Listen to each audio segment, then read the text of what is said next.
yang saya bingung turun belum. Perjalanannya Maksudnya ceritanya tuh yang udah dirangkai sedemikian rupa.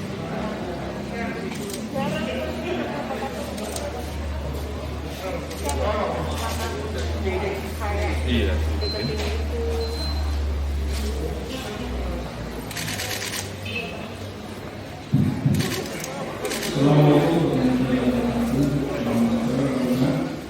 Sehubungan dengan kegiatan Kapolda belum selesai dan jalannya rilis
di atasnya.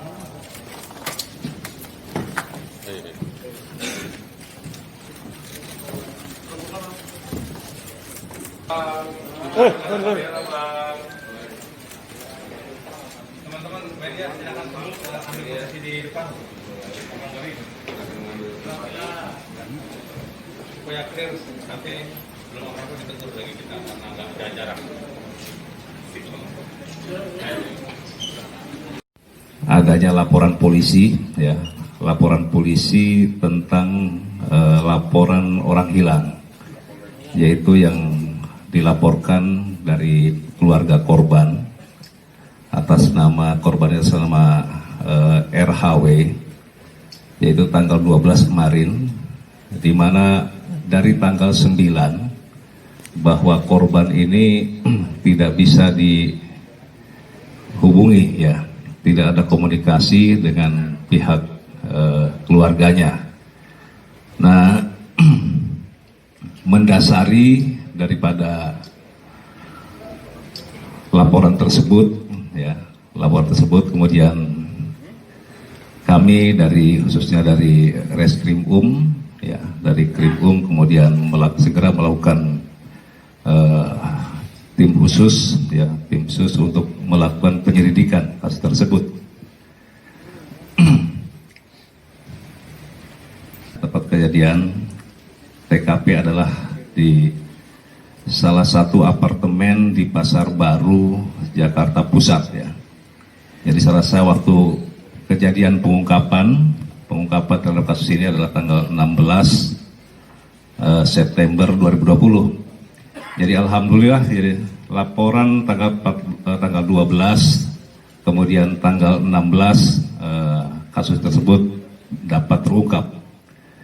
Untuk korban tadi saudara almarhum RHW ini berusia 33 tahun.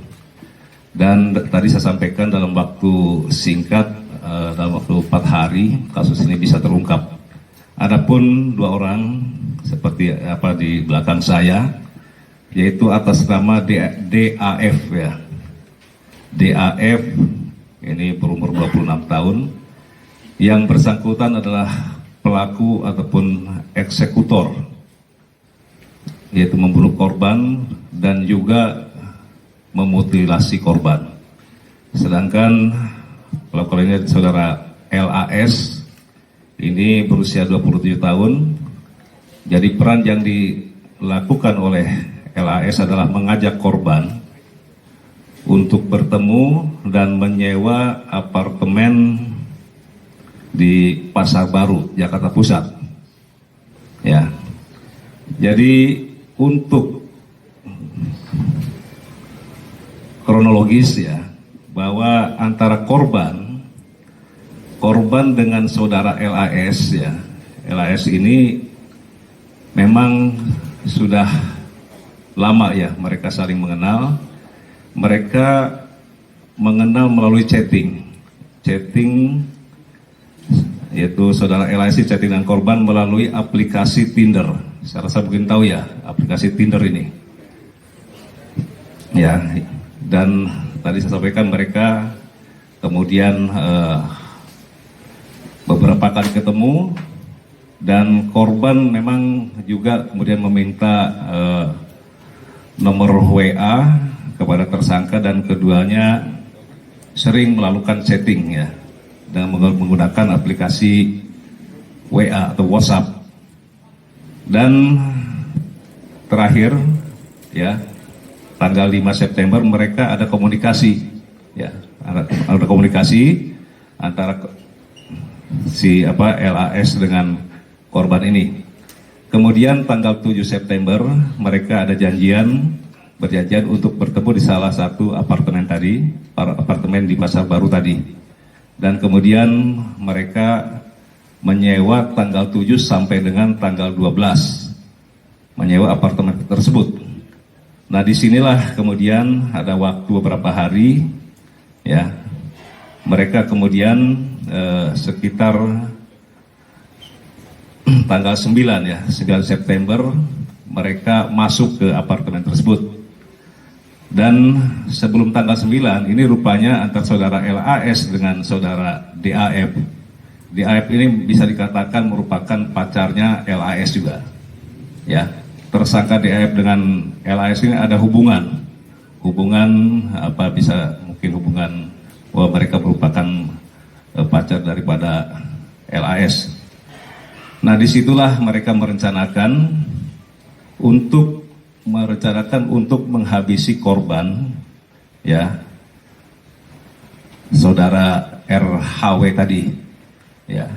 Tanggal 9 masuk, rupanya DAF ini sudah mendahului masuk ke apartemen tersebut. DAF ini kemudian bersembunyi di kamar mandi. Nah, kedatangan korban dengan saudara LAS itu awalnya sempat mereka berbincang kemudian berhubungan, ya.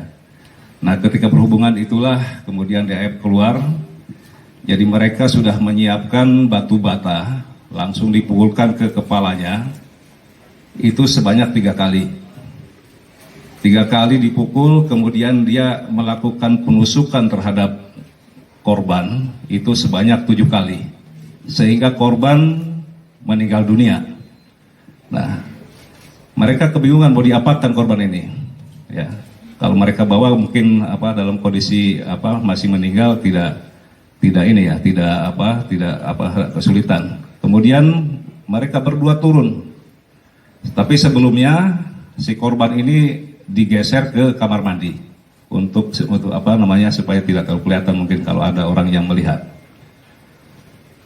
Kemudian mereka membeli golok dan gergaji, ya. Membeli golok dan gergaji. Setelah mendapatkan, mereka kemudian kembali ke apartemen tersebut dan melakukan mutilasi. Ya, ini salah suatu perbuatan yang sangat keji, ya. Memutilasi menjadi 11 bagian. Dan bagian-bagian tubuh itu dimasukkan ke tas kresek. Kemudian dimasukkan ke 2 koper dan 1 ransel. Ini yang dilakukan oleh mereka, ya. 2 ransel dan 1 kresek. Nah, setelah itu mereka juga, saya lupa tadi menyampaikan, mereka juga membeli spray baru, ya, spray baru dan cat warna putih untuk mengecat bercak-bercak darah yang ada di tembok itu. Nah, setelah karena mereka waktu masih banyak, ada kejadian tanggal 9, ya, mereka menyewa sampai tanggal 12, ya. Nah, ini kemudian mereka memindahkan, ya, koper tadi yang berisi korban ini ke sebuah apartemen, ya, apartemen di Kalibata, ya. Ya, setelah itu mereka ke apartemen di Kalibata di lantai 16. Nah, di sanalah kemudian mereka menyimpan korban tersebut. Nah, kemudian yang mereka lakukan adalah mereka menguras isi daripada rekening milik korban, ya, dengan membeli logam mulia berbagai ukuran, kemudian perhiasan emas, motor merek Yamaha NMAX, dan menyewa rumah di Permata Cimanggis, di Cimanggis, ya, yang akan digunakan untuk mengubur korban, gitu. Jadi rangkaiannya seperti itu. Nah, kemudian tadi untuk modus operandi, ya, untuk modus operandi adalah jadi mereka, ya, tadi mereka berkenalan, kemudian mereka si korban ini mengetahui bahwa si korban ini memiliki finansial yang dianggap lebih, gitu kan, mereka dianggap orang berada, sehingga kedua tersangka itu berencana, ya, untuk menghabisi nyawa korban dan kemudian mengambil barang-barang dan uang milik korban tersebut.